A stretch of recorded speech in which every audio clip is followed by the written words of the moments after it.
Welcome to Conversations with Jim Anderson and, of course, my co-host, Austin Vaughn Martin.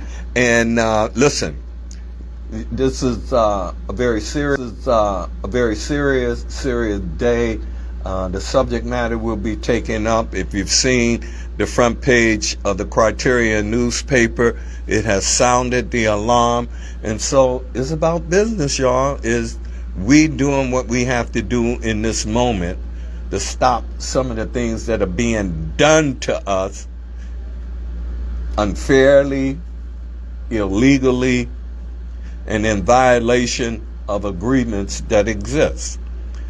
In studio right now, we have Patrick Freeman, the mighty Oba, and we will be joined eventually by the chair of the county legislature, April Baskin.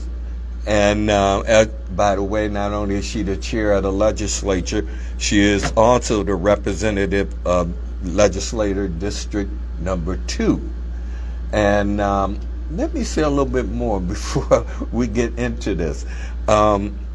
She has been the radiant light, and if I dare say, the point of the spear in this whole situation around the stadium. Her work and the voice of the mighty Oba have been raising our consciousness and calling us to a duty that they really shouldn't have to call that much. We need to be there with them. There's something about having a mighty representative in elected office is that you don't leave them out there by themselves.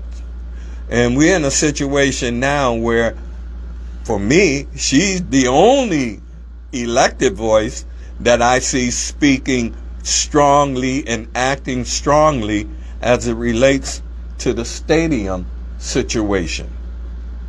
And you already know the work of the mighty Oba. You know what Patrick Freeman has been doing for years and years, and right now around not only in helping us to see the vision and the opportunities that the stadium project holds for us, but from the very beginning has been calling us, let us together. Well, that's what the show is about today. Let us together come to some finality of what we're going to do to get what is not only due us, but is really ours. And we are not going to give it away. This is going to be 2 weeks of programming about the issues around the stadium. Now, I'm going to say some things different from what my guests will say, because I know that the two voices that have been speaking so far, not having to be summoned, but been very clear, clarion voices on this issue, have been County Chair of the Legislature, April Baskin, and definitely one of our community leaders and advocates and activists and entrepreneur and you name it, ever present in so many ways, Patrick, the mighty Oba Freeman. Now, I know that there's some people in the mix now that's supposed to be doing something. I don't know what they're doing. I think they're a little late. But I know the two that are in studio with me now, when you talk about the front line, I'm talking front line. And when you're talking about those who carry what I would consider a Joshua spirit that come back with a true report, that's what I'm talking about. They're not talking about, oh, they're giants and we can't do nothing. What they're saying, they giants, but they got to get out of the way if they're not going to get right. But they're going to get right or they're going to get out of the way. It's going to be one or the other. That's not a threat.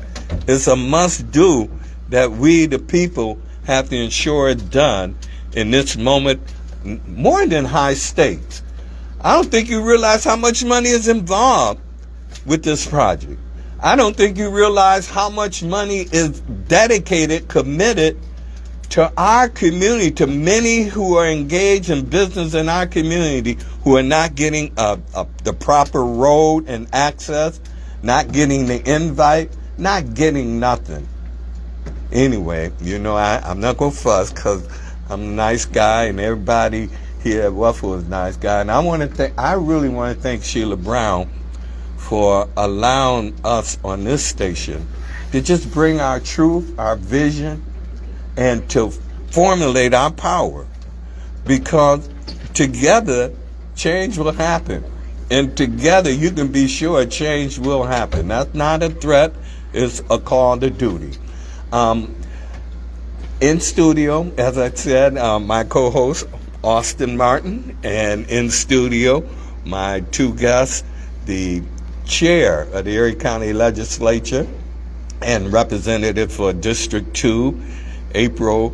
I always leave your initials out. Now, let me see if I get.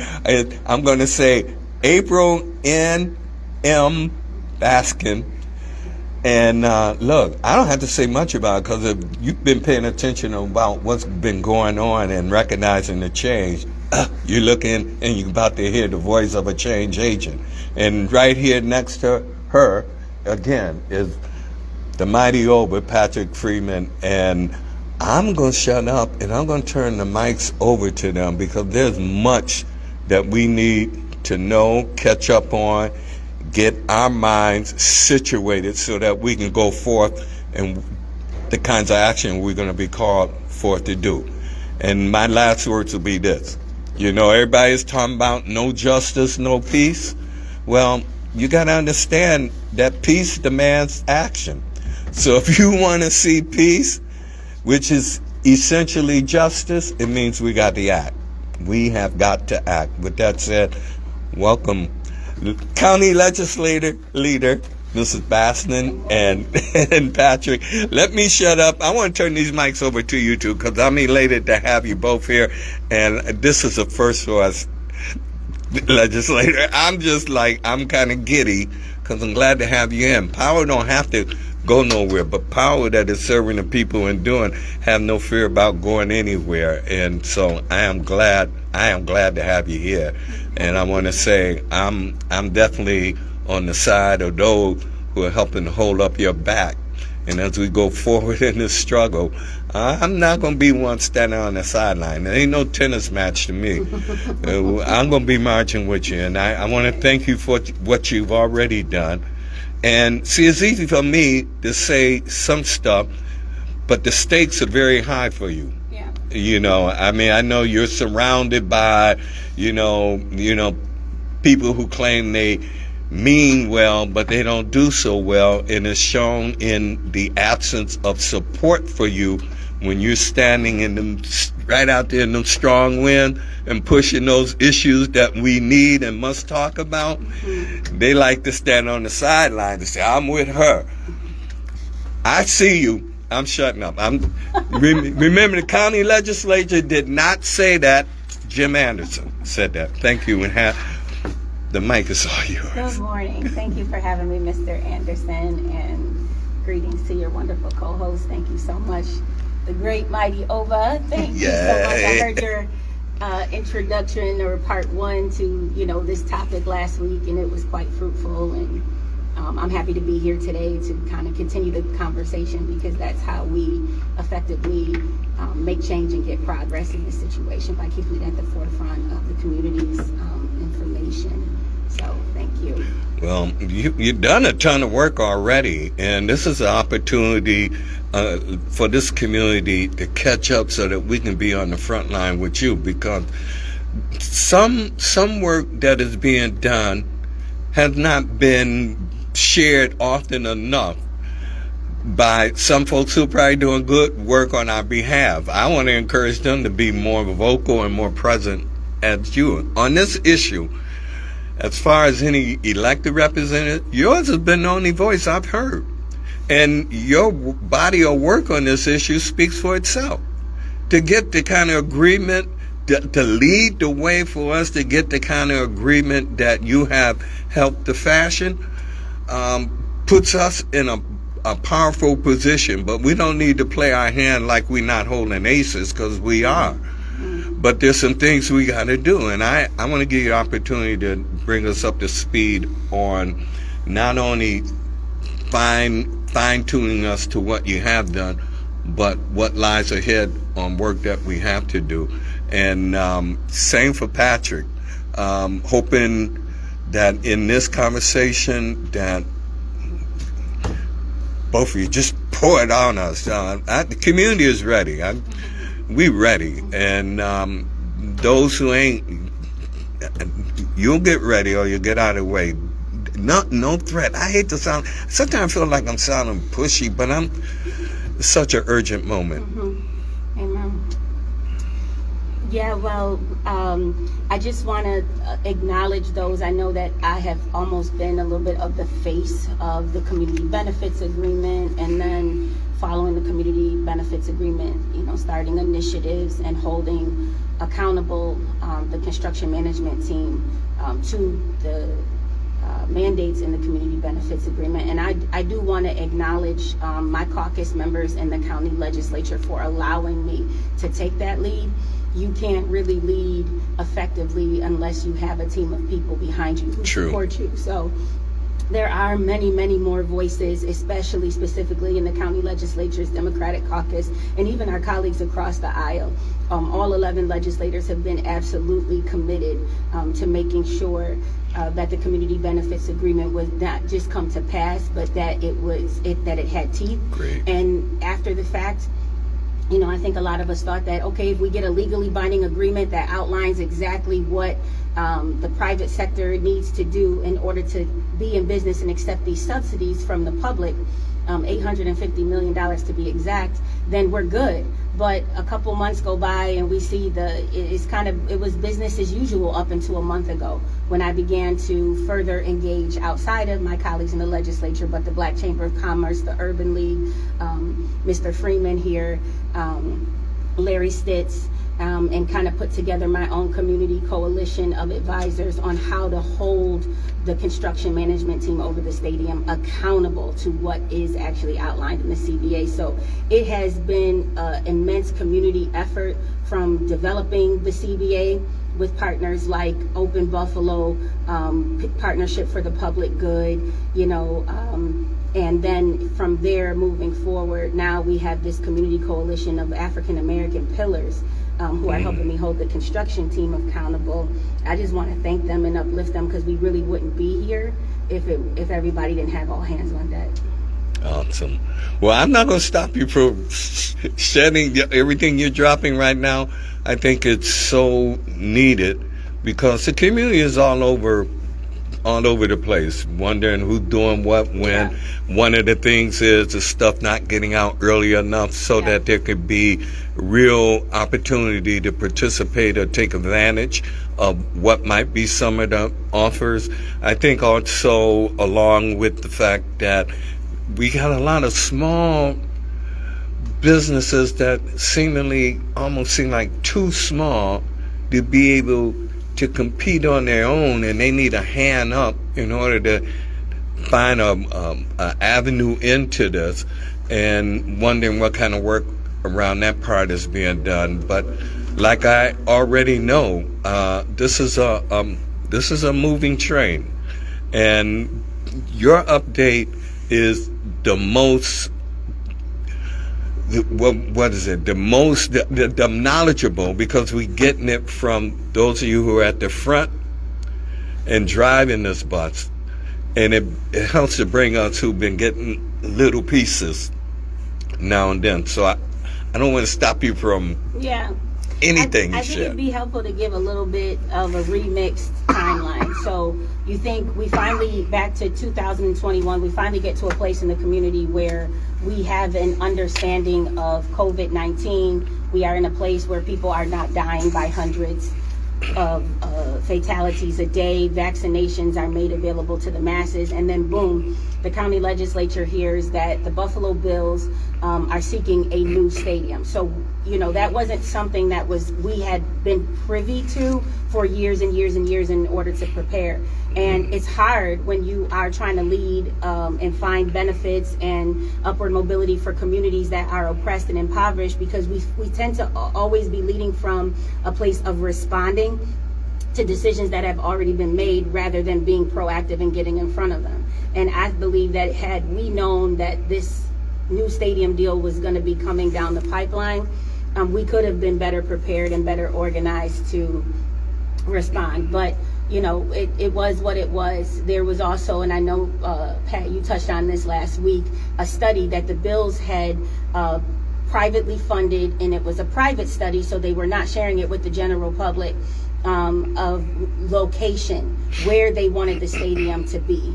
And so I learned early on from just being in certain rooms and being somebody that watches, that the decision on the location of the stadium had been decided long ago.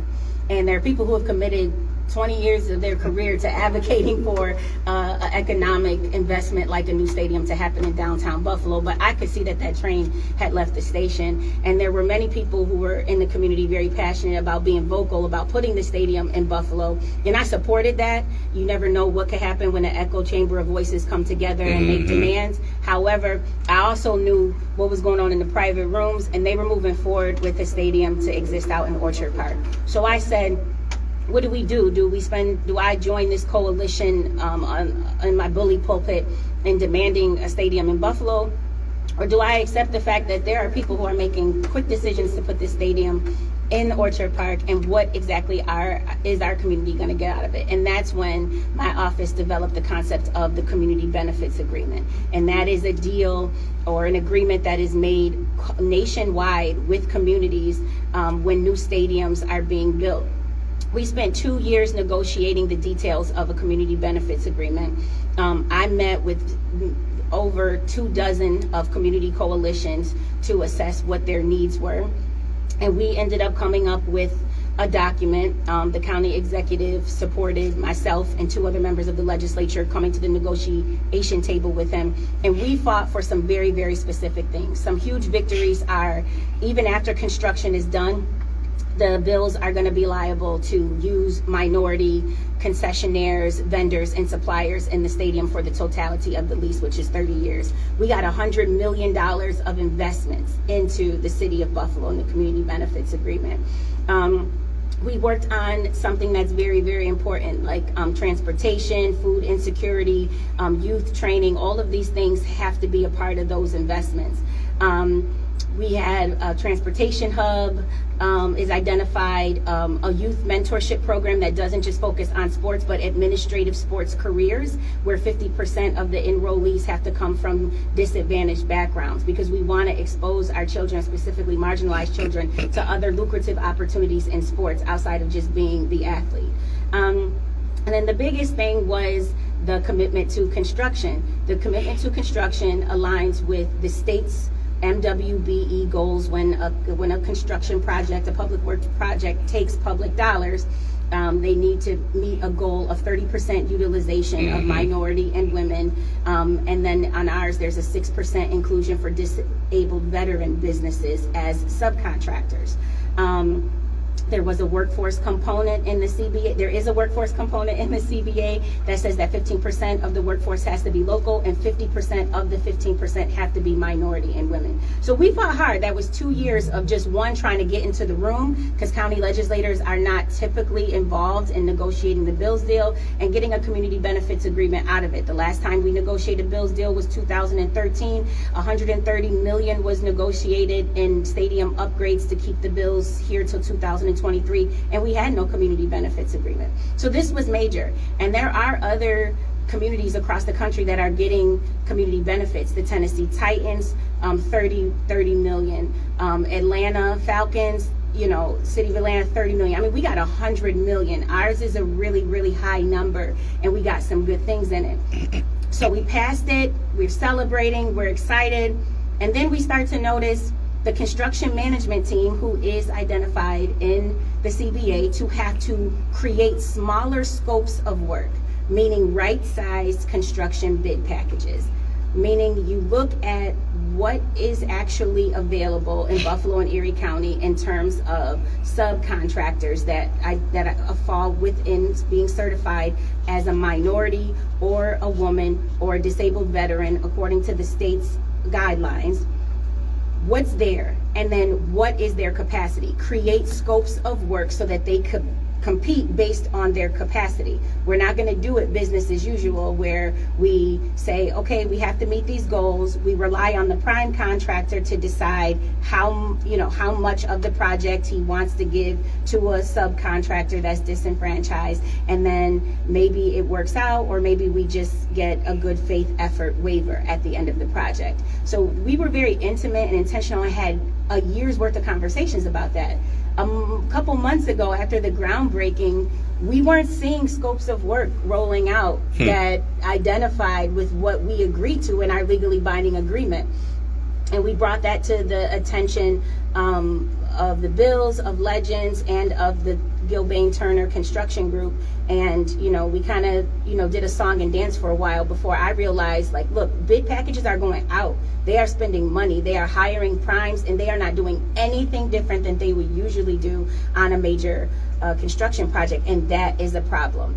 I immediately spoke to my colleagues in the legislature. We put together a resolution that called for the county's Department of EEO to assess all of the M's and W's. M's and W means minority and women contractors, to see if they even know that these opportunities are available to them. We began to ask them, why are you spending money on contractors from outside of the region, when the document clearly states that you're supposed to prioritize people who are local?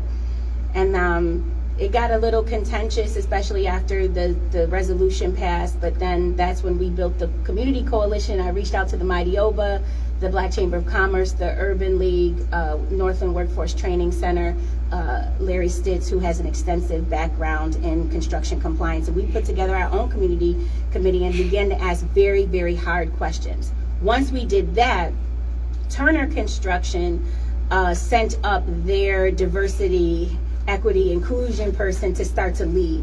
And then the conversation started to shift, and then we started to see some progress. We started to lay out very, very hard demands as a group. And in recent, we've decided to almost codify this group formally as an official task force. The powers of the legislature do empower me to put together task force. So I am impaneling a community oversight committee of task force of stadium, MWBE, and disabled veterans inclusion. And they are going to be at the forefront of, being able to foil documents, look at what the expenditures are, and figuring out, how we get to a place where we are utilizing as many minorities as possible. And I'll end this portion of the segment with like the history with this. My goal is, I don't want the community to accept the fact that we're not ready as a reason for inclusion to happen. The amount of money that is in this project, we really, really do have to push these people to think outside of, okay, we know everybody that is a minority or woman contractor may not meet the guidelines of being ready to pay the prevailing wage or have the right insurance or what have you, but what other ways can the current stadium and the future stadium spend money with marginalized communities? In media, why not have food trucks out there on the work site? Why, are we not utilizing landscapers and janitorial firms and consulting firms that are local? We can't be confined to make them let us think that we can only meet this goal through construction if everybody knows that we don't have the population to meet the construction goals. Y'all gonna still spend money outside of construction, outside of workforce, and we need to find creative ways to spend that money with those who need it most. And that's what we are here to demand and deliver. I'm feeling, it's stuff like this. It's like I was saying before we went off, it reminds me of riding a bull. As soon as they open that gate, bull ain't waiting. The bull just come. Before they get out the gate. And I feel like the kind of conversation you already started bringing, April, is like, okay, I'm out of the way. I want you to do your thing. The fight continues, though. You're constantly taming the bull when you are fighting for, like I said, people who are underrepresented. There's a lack of investment. So there was a fight just to get to the table to even be able to negotiate the CBA. It was a common understanding or honor of the House here in Erie County that the legislature doesn't negotiate the deal. The executives do that, the governor and the county executive. So we had to fight and prove a point of why we should be at the table for this pivotal moment in time. And then there were lots of factors coming off of COVID. We switched governors. The mass shooting happened. There were so many irons in the fire while you don't want to lose sight of or get distracted by those tragedies. And then we lose focus of this once in a generation opportunity to have our people that never are included at the rate they should be actually included this time around. So, there was that fight, not getting distracted by all of the hurt and the pain. The Christmas blizzard, was paralyzing for me and so many in my community. The lives that have been lost, a lot of sadness. But we had to stay the course. We had to continue to kind of, stay, on the field and just continue to play the game. So where we left off was, we realized, man, they're not really respecting this 2-year battle in this document that we put together, and we're getting a lot of lip service and a lot of sure, we're going to work on that. In the meantime, I never stopped. The county legislature majority caucus found $1 million to fund a disparity study on MWBE barriers in Erie County, so that moving forward, when we come against stuff like this, we actually have data to be able to reference as to why we need to have these carve-outs and these initiatives prioritized. And at a time where you have the federal government trying to eradicate or reverse laws to help minorities who are oppressed advance, like affirmative action, we really do need something like a disparity study to be able to point to. We also, my office started the Level Up Initiative, and the Level Up Initiative was for contractors that aren't ready to go compete on the stadium. We don't want to send people up there to fail. We don't want to be dishonest and tell them that they're ready to do something that they know they're not. But that doesn't mean that at this point in time, that they shouldn't have the upward mobility as contractors to compete. So we developed a separate program. So, if you're not ready for the stadium, you can join this county program that will guide you to construction contracts with local multi-million-dollar corporations locally. And that's being developed over the last year. So when you sit back and you look at all that we were doing, we're funding a disparity study, we fought for the CBA, we passed a new MWBE law in Erie County. You're developing the Level Up program, which is forcing and strongly encouraging the private sector to be able to do, this work, which by law they don't have to. That's their money, you know what I mean? But for them to get involved in diversifying their procurement and their construction and their supplies, it's been a lot. So when you look up and you see Gilbane Construction saying, we're gonna do what we said we're gonna do. We're gonna do what's in the agreement. Man, we were like, oh no, this is not gonna happen. So we convened about 3 or 4 times as a committee. Mighty Oba, the Black Chamber, the Urban League was represented there. A couple of other folks from the community. Frank Daniel, yes, the powerful and so educated and just what a giant him and Larry Stitz have been, using their years and years of expertise in construction and helping form this accountability committee. And we came up, like I said, with the resolution to call for a survey to go out to all M's and W's across the county to ask, do you even know that these carve-outs are supposed to be kind of happening for you? And then we're going to formalize the committee. And then we started getting some traction. Like, people started to call us back. The media was picking up on the stories. And so there were some changes made immediately. One thing we had an issue with was they still today, we can't figure out how much they are paying an out-of-state white-led consultant firm to do the construction compliance. And we took a big issue with that because personally, I spoke to the construction manager on the stadium and told them there are 3 or 4 state and federal certified compliance contractors here in the city of Buffalo who happen to be Black women who can do this work. And they worked on the schools project, and they worked on, the Children's Hospital project. Like, they know how to do it. So why would you take our public dollars and just with them it's business as usual. No matter where they go, this is the company that they use to throw up their stadium, to make their money, to do their job, and to move on. But you can't do that in Buffalo anymore. Not after what this Black community has been through over the last few years. You got to figure out strategic ways and a sincere, intimate plan on how you are going to assess all of the resources that are available to you with Black businesses locally, and you're going to use them all the way down to toilet paper and coffee. It needs to come from a Black business if a Black business got it, and we're not playing with that. And once we really stood together as a committee and made that clear, they rolled out a RFP for a local compliance firm to be a consultant. They rolled out another RFP immediately for a community outreach firm to be a consultant, because I don't see how people who not from Buffalo gonna come up into Buffalo and be able to organize and get the word out effectively to contractors that this time around there is a truthful opportunity for them if you're not from here.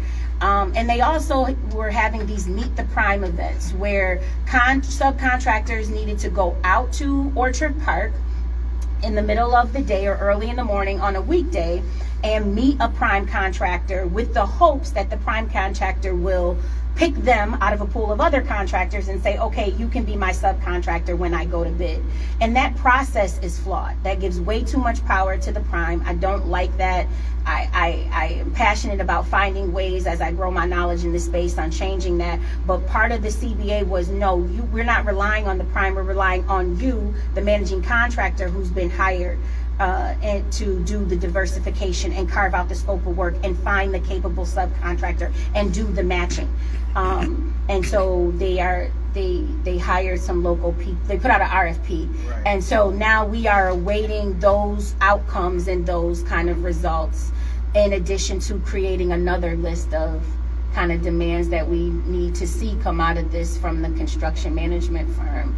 And this is just on the piece of construction. Like we're just in the space of building the stadium. There's so much more when the stadium is built around inclusion and utilization. So this is going to be this is just one battle in a much larger war for equity and inclusion. I have a question. Sure. Can I see the thing? Sorry, I'm never on the screen when I ask these questions. So I know you're talking a lot about the construction projects and the RFP that you're referencing. And one of the things I asked last week, and that's why I was like trying to get here, and I don't know if my son wouldn't jump in to ask this question, but what about, first of all, how do you get involved with these committees that you're talking about? And then number two, for professional services, so that's the one with the community outreach, that's one, even the contract management, that's one. But I am a contractor who's WMBE certified with the state, and so I didn't get the survey, so maybe it just went to spam. But number two, how do we get to be a part of that? And then what's going to be there for like professional services? That's the area that I think a lot of businesses do have opportunities for, but don't always have the manpower to respond to RFPs, because I saw that one, and that one was a pretty big one with a very short timeline. Exactly. So we took issue with that. You know, we said do this, and they said, okay, we'll do it, and they went and did it, and it was like, do in 3 days. We was like, what? Right. So we've realized what we're dealing with here. Part of the reason, and this is going to answer a lot of questions, like how do you get involved? How do you stay connected? Part of the reason why I want to take the Community Inclusion Committee that we've been working with and formalize it through county government as an official task force and paneled by the chair of the legislature, myself, is because clearly we're going to need people to develop a comprehensive plan for that inclusion. That's not at the top priority of these major construction firms who are here to build a stadium and move on. They don't, a lot, I'm not speaking to Gilbane or Turner specifically, but I know from just working in this space of construction diversity over the last 5 years, people don't want to be bogged down with what they call the red tape of inclusion. But that red tape is our equity. It's our opportunity to have something when everybody else is getting 98% of the pie. So we have to stay strong with that, and if we don't formalize a specific committee to be able to do this and just acknowledge them and empower them to be able to support them when they're foiling documents and help them write the press releases and stay in the media, because that's really the only teeth this committee will have. But that's powerful if the people are behind you and if they're speaking true to the issue. So once we impanel this committee, it will be that committee's job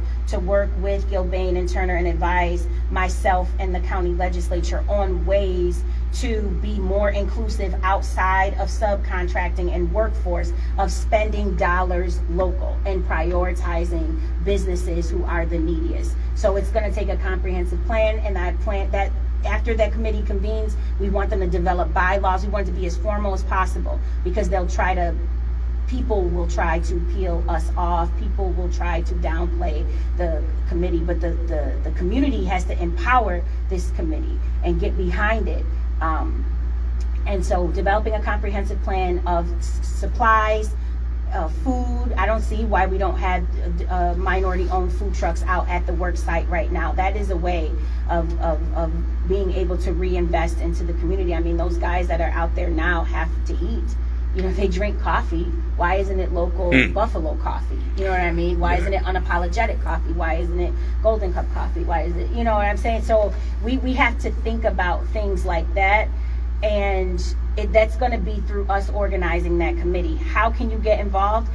I'm not going to impanel that committee without a public forum. Okay. Or else I would just be like the rest of them. You know what I mean? So I'm going to call a formal meeting of the legislature, but the legislature is on recess, and I want to give my colleagues their recess.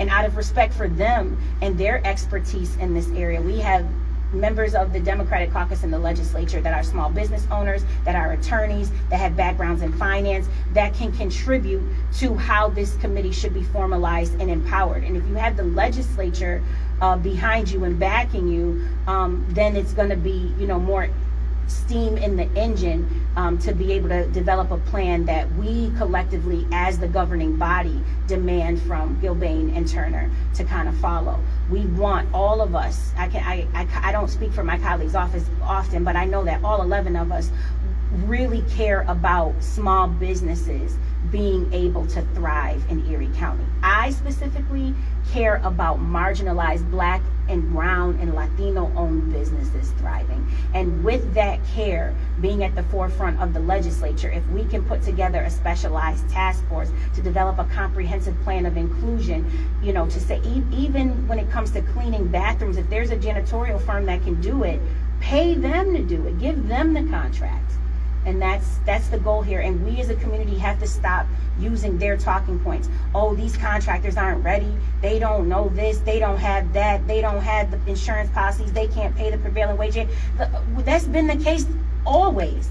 You know what I mean? And we do have to work on that. That's why I developed the Level Up program. But in the meantime, that can't be a reason why we're boxed out.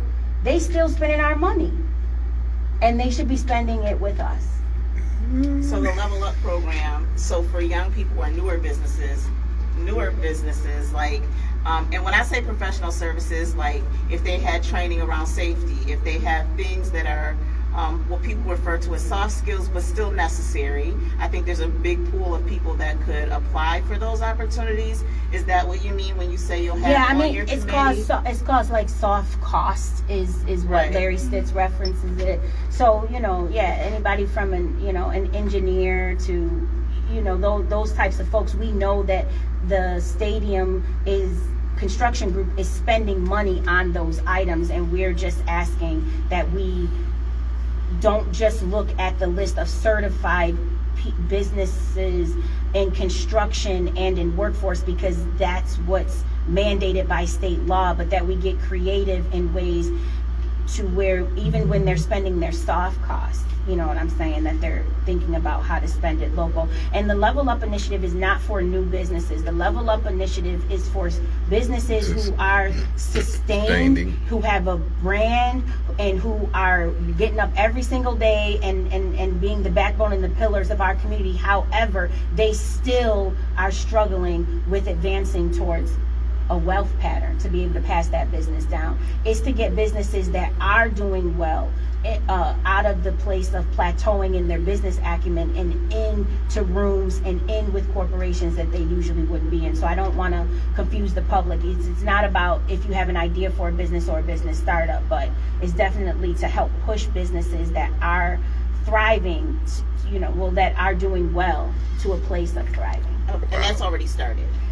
We are in the pilot phase of it. You can go to www.erie.gov/level up to learn about my office's pilot initiative.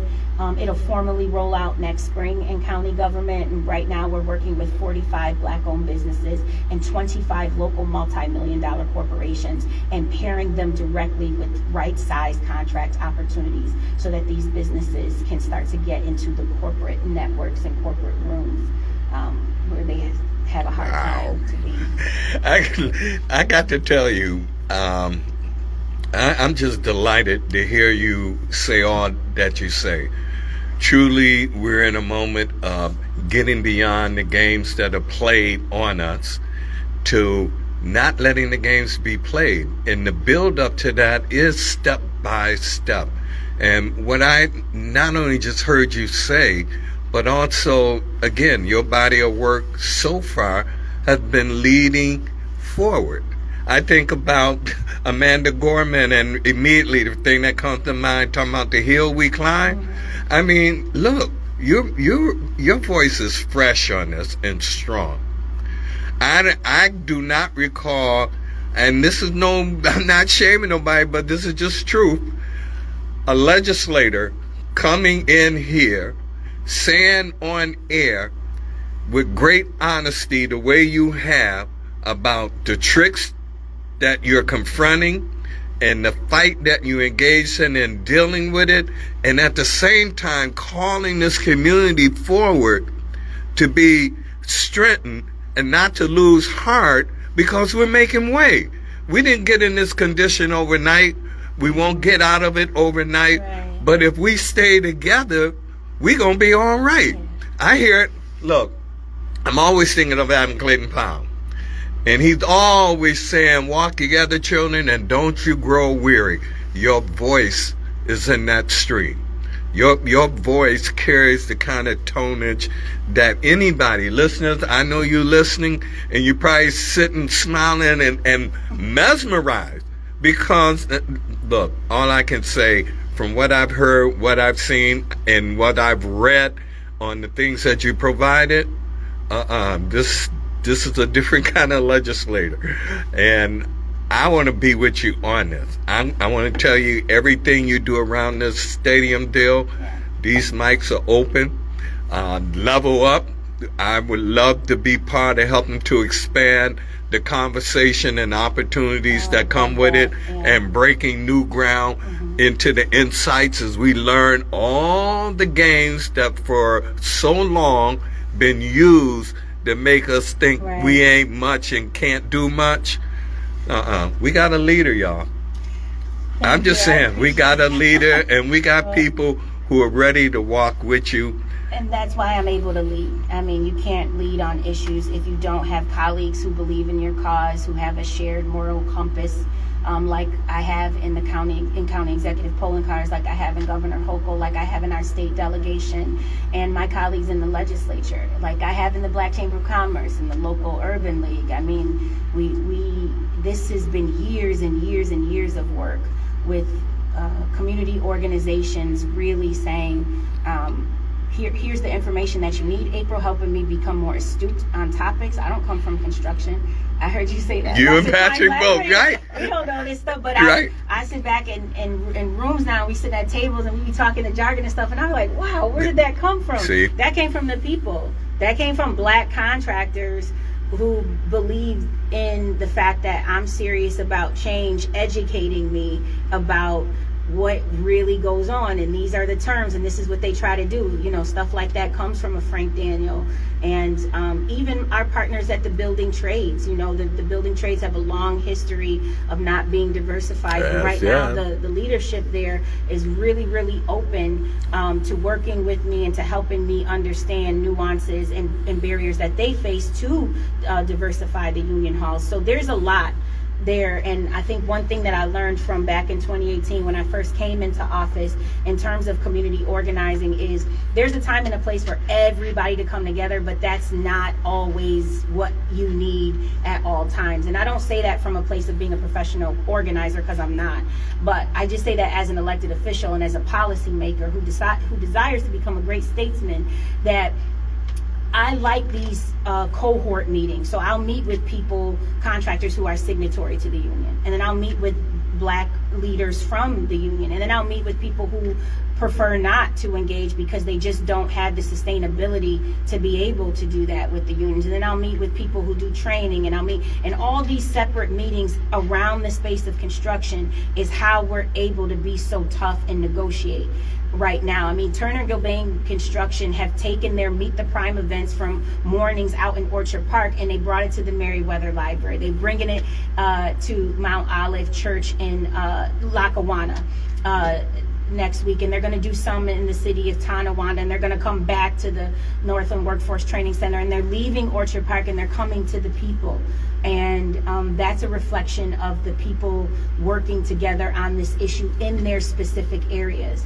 So I think the time and the place for everyone to come together, whether you are an expert in diversity when it comes to construction workforce or insurance or union work or what have you, is going to be when we formalize this committee in September, when my colleagues reconvene in the legislature and we have the committee hearing on it. I think we want to have a good showing and support, but right now you just have to hit up my office and let us know what your concerns are, what your knowledge base is, or what your needs are, and we will plug you into the appropriate committee, and we'll continue to have these intimate discussions that will eventually lead us to progress. I got no words or anything particular to ask you, because I just want you to keep pouring out. You've already exceeded what I thought was going to come. I mean exceeded it in a great way. It's so important that the community and leaders be on the same page. You've already closed that gap, brought us to a point on where action is. I would urge others who are part of that collective to also make using these airways as another addition to what they're doing to connect the dots. That I don't want your voice to be the only one.